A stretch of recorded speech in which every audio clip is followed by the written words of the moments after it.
Soyez les bienvenus dans le temple du salut. Nous remercions l'orchestre pour le travail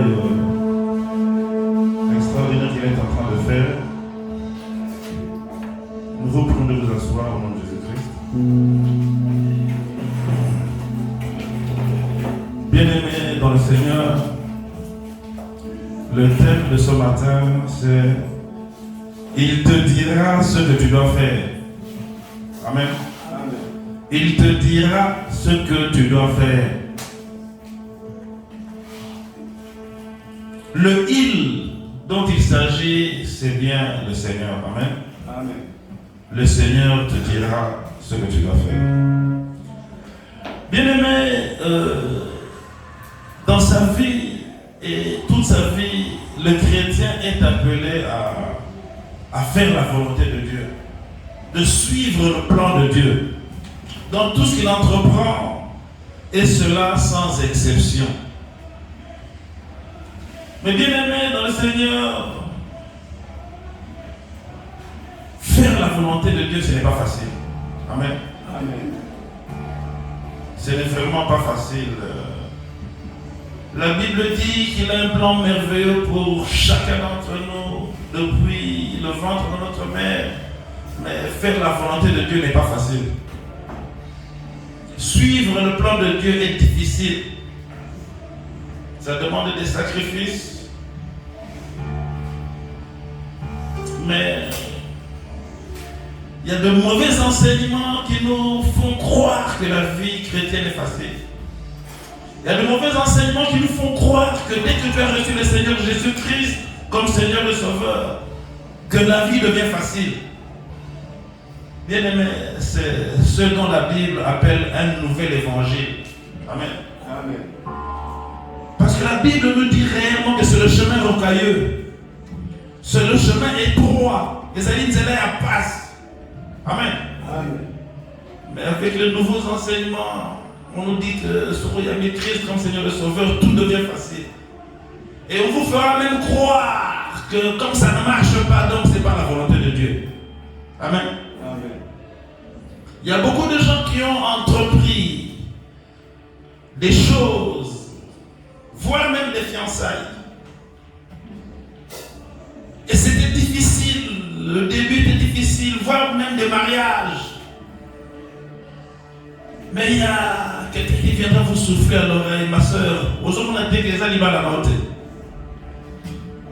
Mon frère, aujourd'hui, on a dit que les animaux à la note. On vous fera même croire que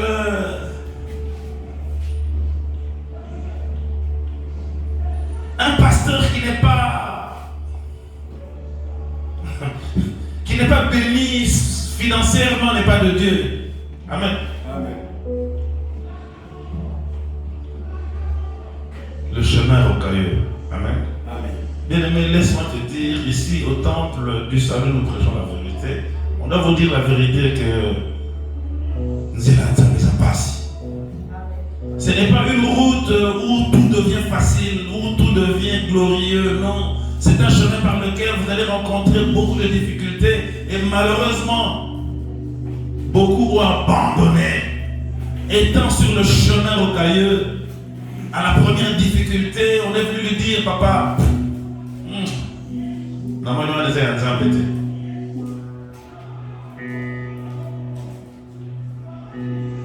Bien-aimé, le chrétien croit que les difficultés, les obstacles sont contraires au plan de Dieu. Au premier obstacle, beaucoup ont abandonné. Et pourtant, c'était la voie de Dieu. Amen. Amen. Le chemin de Dieu. Bien-aimé, laisse-moi te dire que le plan de Dieu est plus difficile que celui du monde. Amen.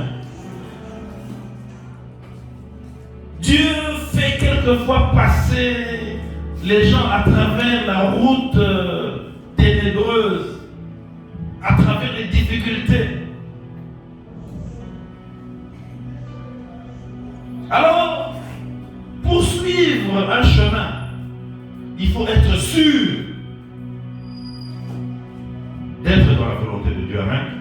Parce que lorsque tu es sûr, lorsqu'il t'a dit ce que tu dois faire, lorsque le Seigneur t'a parlé, malgré les vents et les marées, malgré ce qu'on peut te dire, malgré qu'un prophète ou un faux prophète puisse te dire que tu n'es pas dans la voie de Dieu, mais si tu avais écouté ce que l'Éternel t'avait dit dès le début, tu ne l'écouteras pas. Amen. Tu diras, arrière de moi Satan.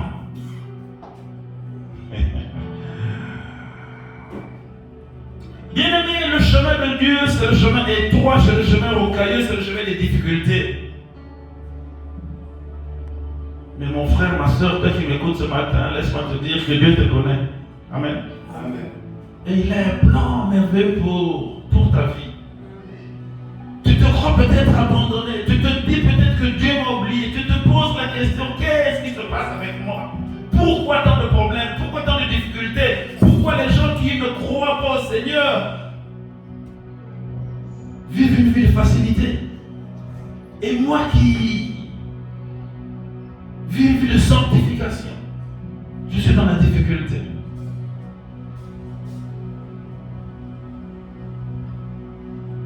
Et le chrétien recherche la volonté d'une façon ou d'une autre. À Matangoba, à Kedeboye. Mais bien aimé, laisse-moi te dire que la volonté de Dieu est dans les Écritures. Amen. En dehors des Écritures, il n'y a pas la volonté de Dieu. Toute prophétie qui viendra te dire une chose contraire à ce que disent les Écritures ne peut pas être la volonté de Dieu. Mais une seule chose très importante, c'est que les gens n'arrivent pas à faire la différence entre nous, les chrétiens, et Israël, les Juifs.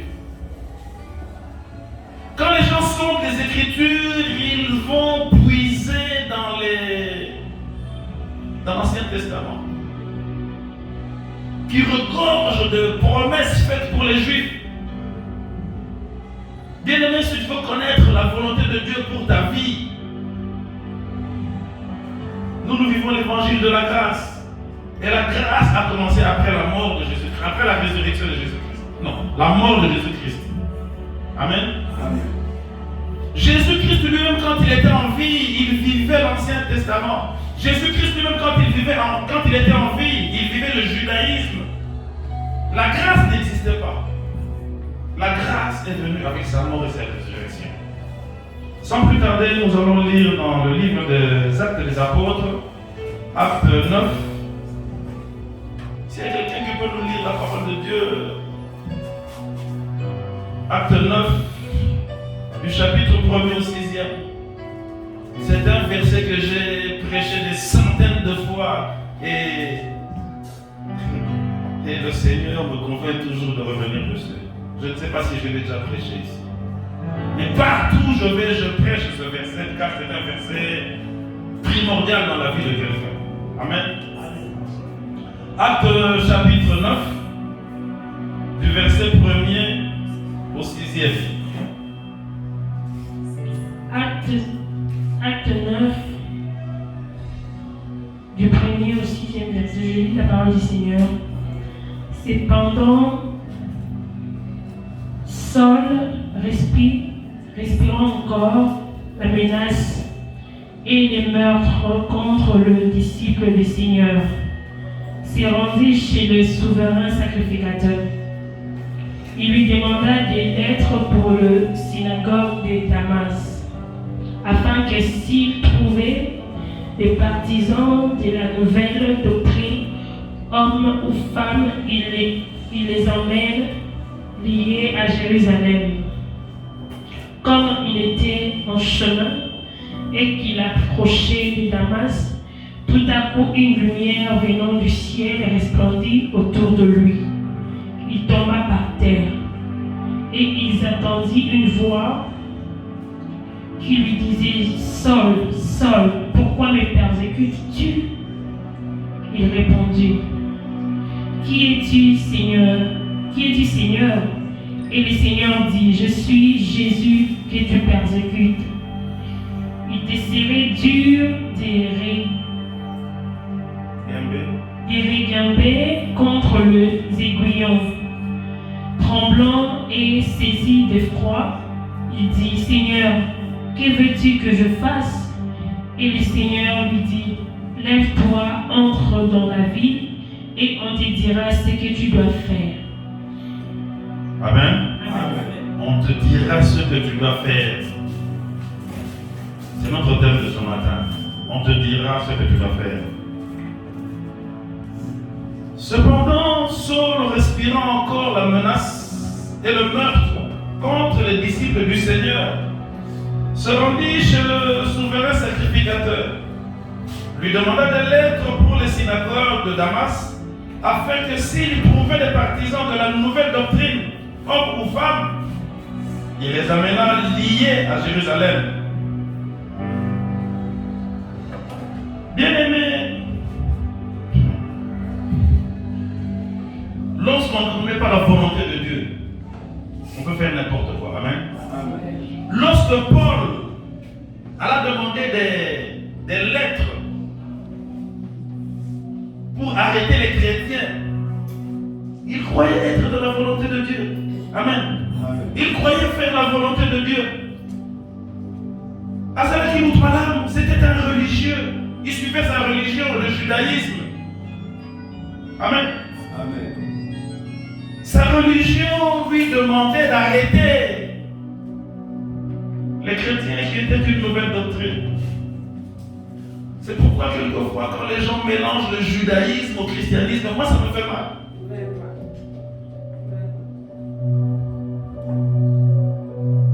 Paul c'était un pharisien.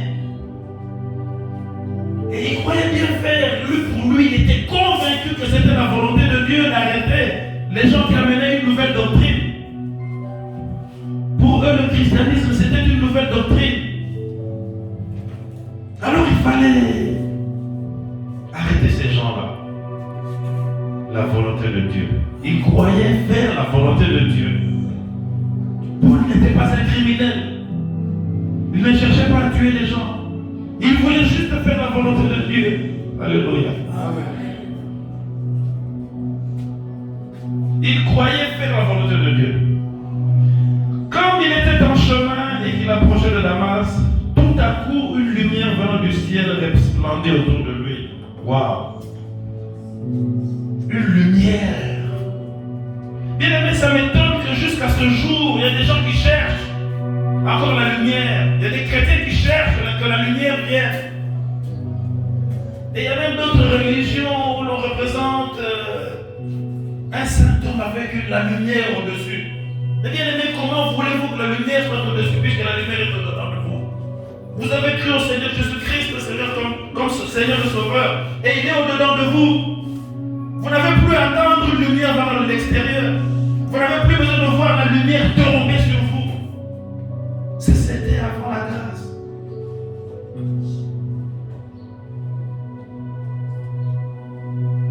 Le judaïsme est différent du christianisme en tout point.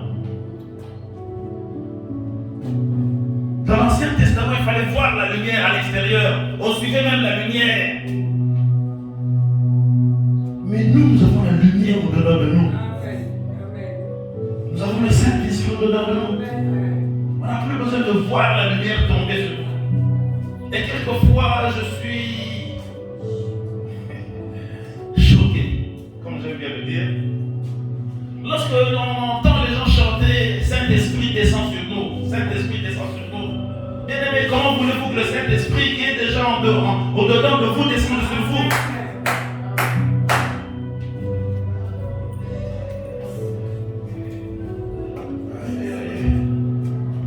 La prochaine fois, mettez un panier ici. Peut-être qu'il y a quelqu'un qui voudrait mettre une offrande de... Comment on appelle ça? Offrande du prophète. Amen. Je vois dans d'autres églises quand même, on met un panier. Moi, je ne reçois rien. Mais si je dis de bonnes choses comme ça, mettez même un panier là. Je crois qu'il y a des gens qui peuvent donner l'offrande du prophète. Amen. Amen. Que Dieu te bénisse, ma soeur. Je veux du carburant. Amen. Mettez quand même un panier. N'attendez pas la prochaine.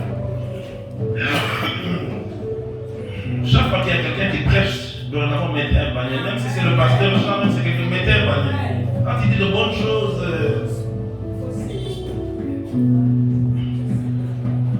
que Dieu te bénisse, enfant. Mais gardons aussi quelque chose pour les offrandes. Que Dieu te bénisse, enfant.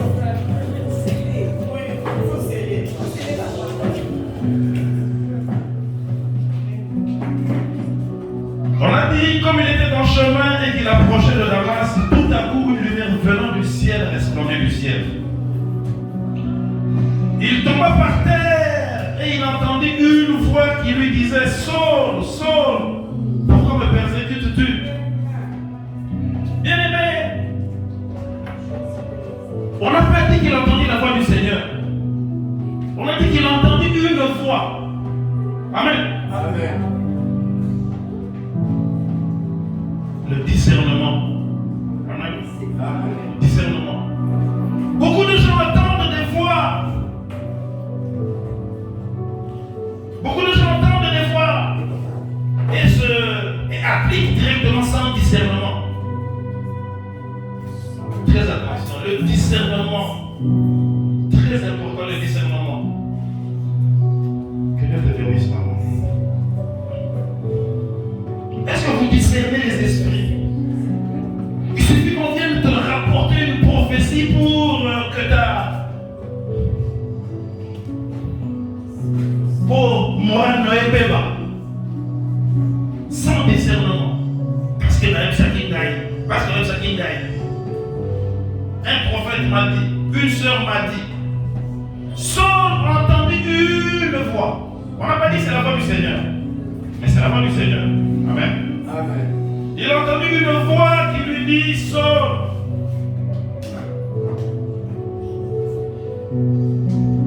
Pourquoi me persécutes-tu? La Bible dit dans Job 33,14, Dieu parle pendant tantôt d'une manière, tantôt d'une autre. Effectivement, Dieu nous parle chaque jour. Une distraction. Le peuple de Dieu est distrait et n'entend pas la parole de Dieu. Bien-aimé, il y a au-dedans de toi une personne qui te parle, avec qui tu devrais converser. Quand on dit prier sans cesse, c'est cela. Prier sans cesse ne veut pas dire chaque fois, allez. Nous avons l'avantage par rapport aux musulmans, chaque fois qu'ils veulent prier, ils doivent chercher la direction de la Mecque. La Mecque est de quel côté? Nous avons un avantage parmi à toutes les religions du monde parce que nous avons le Saint-Esprit en nous. Amen. Amen. Avec qui tu peux parler partout où tu veux, à tout moment, dans le bus, dans le transport. Amen. Même dans ta douche.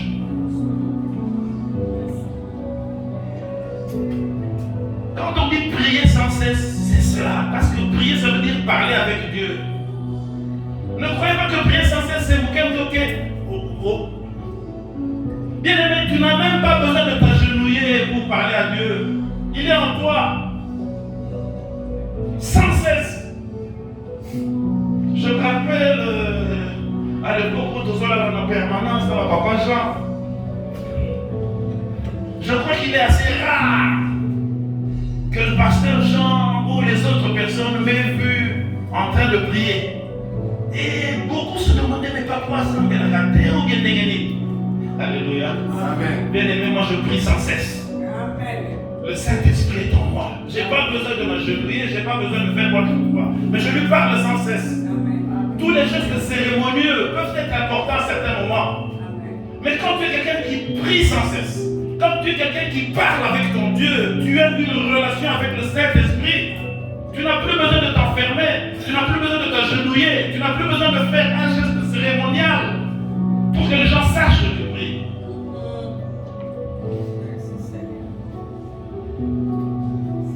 Les gens me voyaient attendre Tokonangaï en permanence, quand on moustiquait, j'étais en train de parler avec mon Dieu. Je pouvais parler avec lui toute la nuit. N'est-ce pas merveilleux?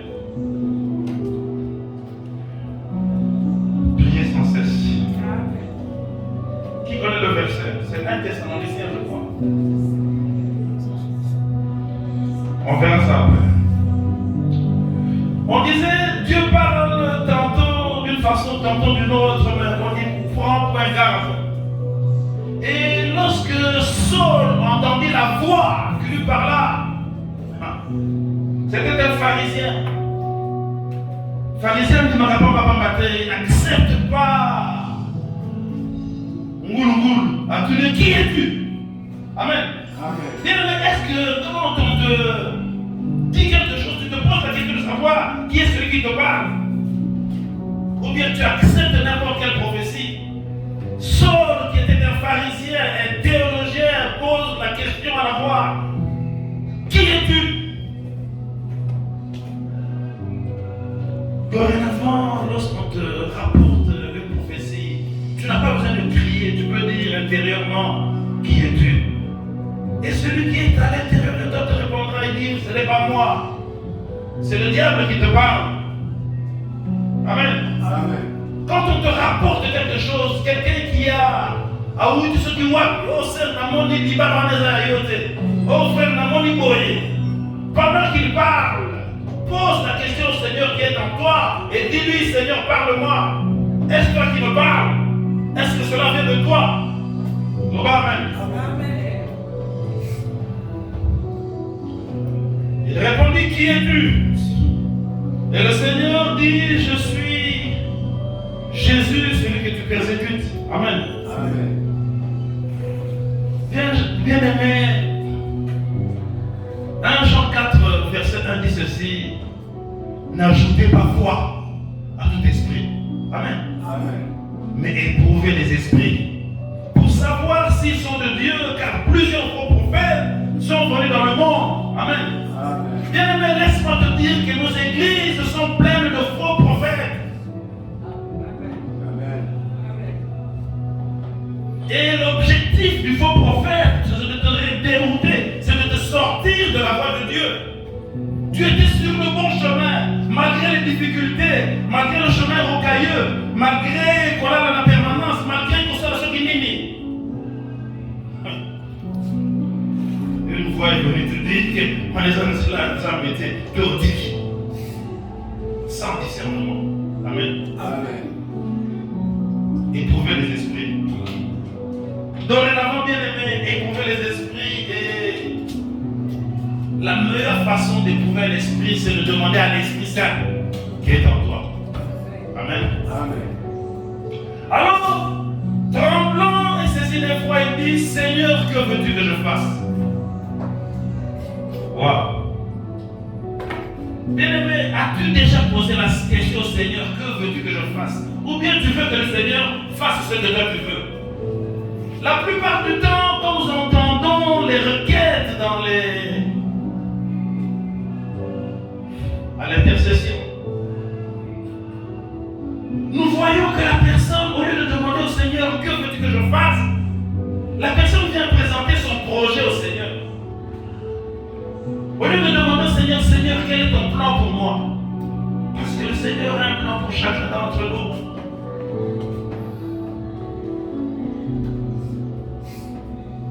Seigneur, que veux-tu que je fasse? Il est en toi. Il t'écoute. Il te répondra. Bien-aimé dans le Seigneur, dorénavant dans tout ce que tu entreprends, dans tout ce que tu entreprendras, pose la question, Seigneur. Seigneur, que veux-tu que je fasse? Et il te dira ce que tu dois faire. Notre thème, c'est il te dira ce que tu dois faire. Le Seigneur te dira, il répond. Quand on lui donne la première place, mais quand tu lui donnes la deuxième place, c'est quelquefois difficile. Amen. Amen. La première place, ça veut dire que tu viens d'abord lui demander que veux-tu que je fasse. Et lui te dira ce que toi tu dois faire. Et si toi tu veux lui dire, Seigneur, fais ceci, Seigneur, ça est la maille, tu lui donnes un ordre. Ce n'est plus le Seigneur Jésus-Christ. Comment est-ce qu'on peut lui donner un ordre?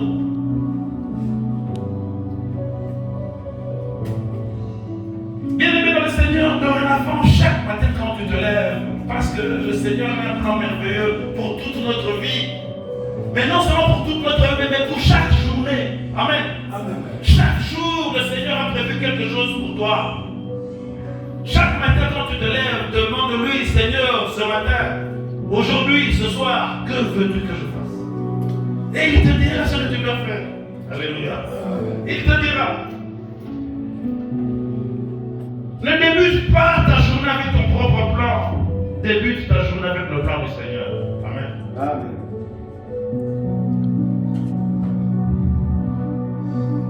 Et le Seigneur te dira.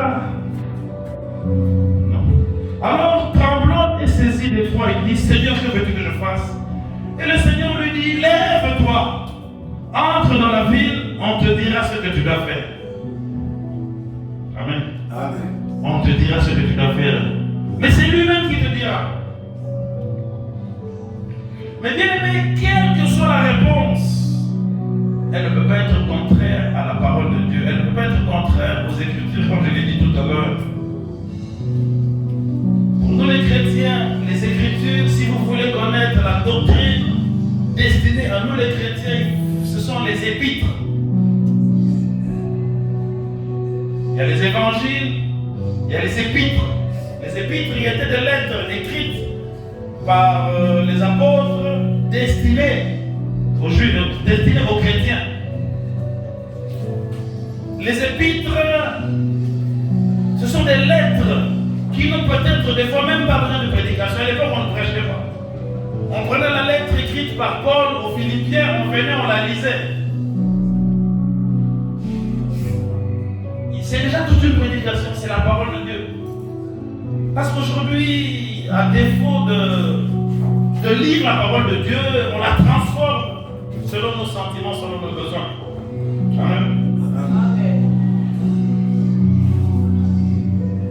Dans toutes circonstances, recherchez alors la volonté de Dieu. Et chaque fois que tu te retrouves à la croisée de chemin, chaque fois que tu te retrouves devant une partie importante de ta vie, écoute le Seigneur. Amen. Amen. Je me rappelle lorsque j'ai reçu mon diplôme d'État en 1984, si je me rappelle bien.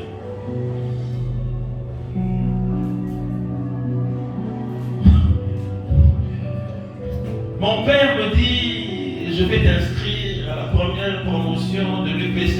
L'UPC venait de quitter l'État. À l'époque, c'était l'ISTEC, quelque chose comme ça. Et c'était venu avec les facultés protestantes.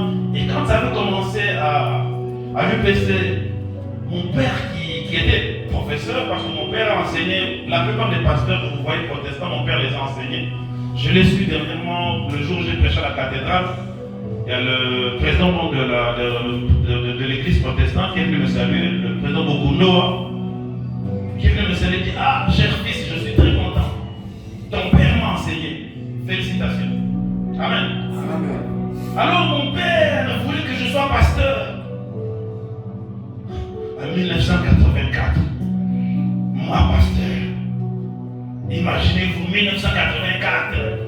Tout ce qui est de la boîte, tout ce qui est de la disco, donc, ma smurf, donc. Mon père me dit, toi tu vas être pasteur. Je dis, papa, il ne faut pas rêver. Il voulait m'inscrire à la première promotion lorsqu'on venait de construire l'UPC. Première promotion. Je dis, papa, non, ça c'est pas pour moi. Parce que lui, il enseignait là-bas. Je n'avais pas écouté la volonté de Dieu. Je ne savais pas que Dieu parle tantôt d'une façon, tantôt d'une autre.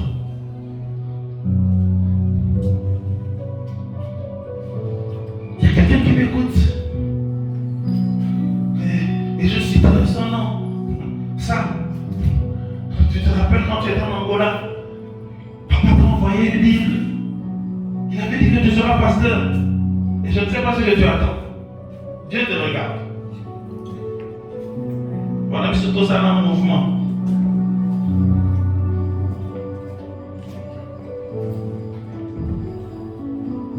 Il voulait m'inscrire à l'UPC.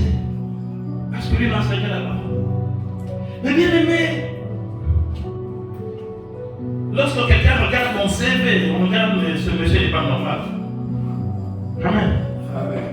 Parce que j'ai tournoyé, été partout, j'ai été à l'armée. Et quand il m'a dit ça, j'ai fui, je suis parti à l'armée. À la première promotion de ça. Hein? Pour être loin de la parole de Dieu. Un peu comme Jonas. Amen. Amen.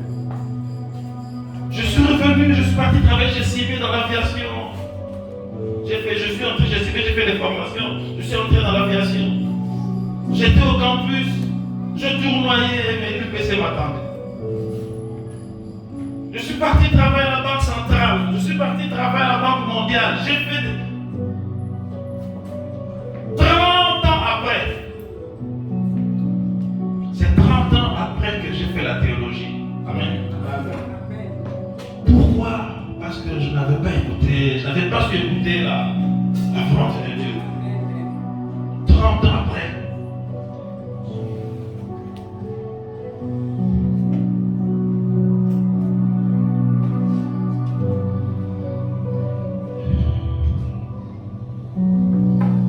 Bien-aimé dans le Seigneur.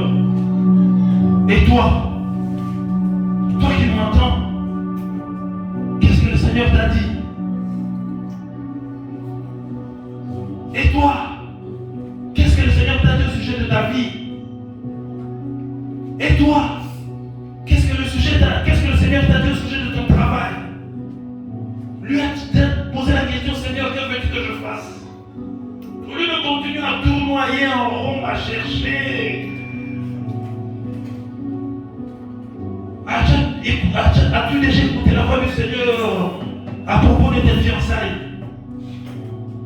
À propos de ton mariage, à propos de ton avenir, as-tu déjà écouté l'ainsi dit l'Éternel?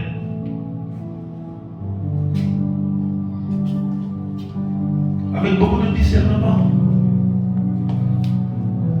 Bien aimé, moi, je n'aime pas beaucoup les veillées. Amen. Amen. Je préfère les veillées de prière. Amen. Amen. Pourquoi? Parce que dans les veillées, et je n'aime pas beaucoup même qu'on m'appelle Nangomba. Pourquoi? Parce que Nangomba, vous venez, vous criez. Je préfère encore quelqu'un qui s'enferme. Amen. Et qui demande au Seigneur, Seigneur, que veux-tu que je fasse?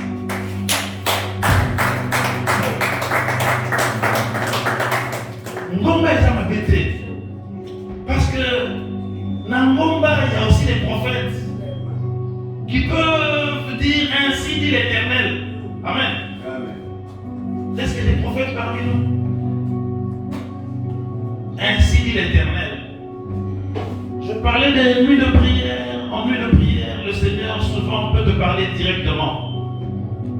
Vous priez.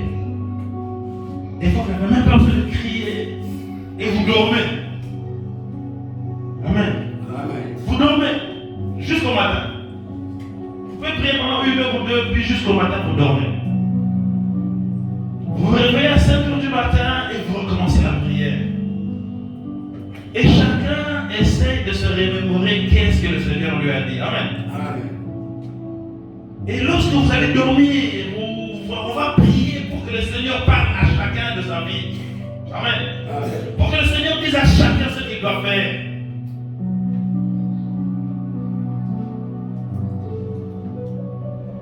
Et ta vie est peut-être bloquée à cause d'une toute petite chose. Peut-être que tu n'es pas sur le chemin de Dieu. Peut-être que tu n'es pas sur le chemin rocailleux, tu as choisi la facilité. Un exemple. Je suis veillé un film. Alléluia. Amen. Un film nigérien. La fille était fiancée d'un monsieur qui ne connaissait pas ses origines. Et curieusement, le fils du roi qui est venu, le monsieur n'avait pas d'avenir, apparemment il n'avait pas d'avenir, c'était un chasseur dans la forêt. Curieusement, la fille partie dans une cérémonie au palais. Elle a rencontré le prince. Elle a abandonné le chasseur et elle est partie avec le prince. Sans demander la volonté de Dieu. Or, ne sachant pas que le monsieur qu'elle avait abandonné, c'était lui, le prince héritier. Parce que ce monsieur lui-même ne savait pas, il ne connaissait pas ses origines. À la fin du film, la fille qui était avec le réel prince voulait revenir et c'était trop tard. Bien-aimé, peut-être que tu es sur le chemin de Dieu. Amen. Amen. Ne regarde pas les difficultés. Ne regarde pas les obstacles. Pose tout simplement la question au Seigneur. Seigneur, que veux-tu que je fasse? Et il te répondra. Et il te dira ce que tu dois faire. Quelquefois, les difficultés nous font reculer. Quelquefois, les difficultés nous font abandonner le chemin de Dieu.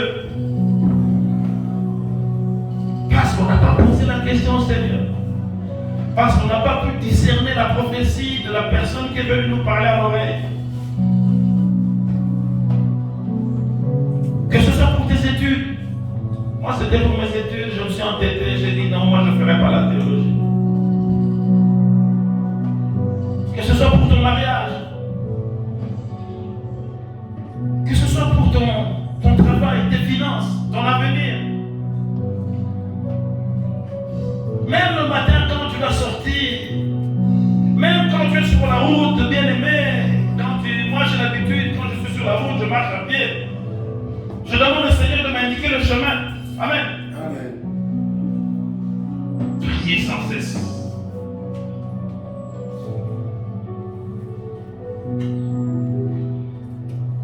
Qu'il n'y ait pas de rupture entre toi et le Saint-Esprit qui est en toi. Sans cesse. Tout est besoin sur le nzela, besoin sur le là.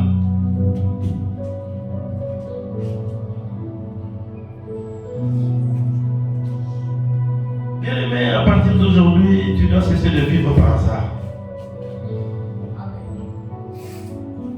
Tu dois cesser de vivre par hasard. Tu dois cesser de vivre au gré du vent. On peut bébé au ok. On peut bébé au ok.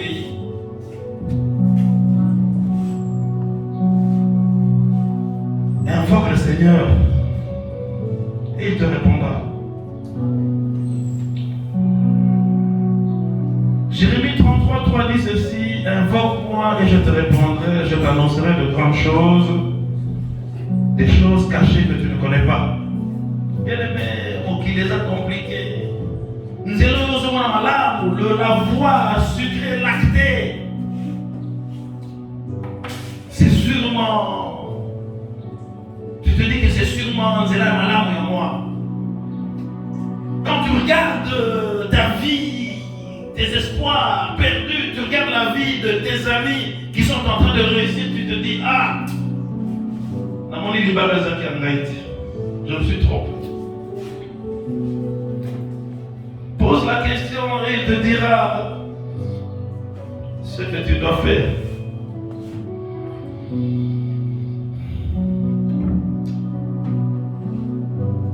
Thessaloniciens 5:17 nous dit prions sans cesse.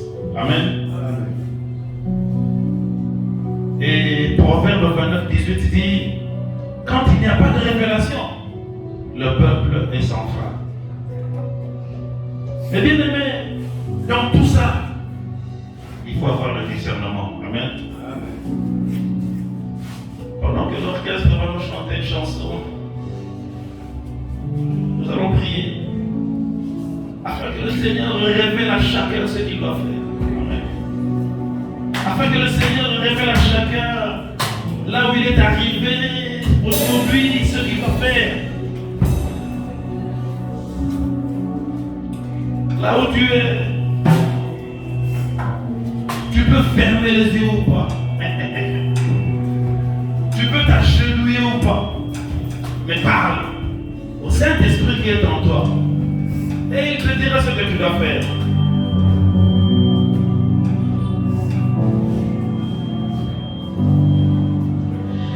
Il est hors de question que tu passes sans me toucher. Dieu Tout-Puissant que ça finisse.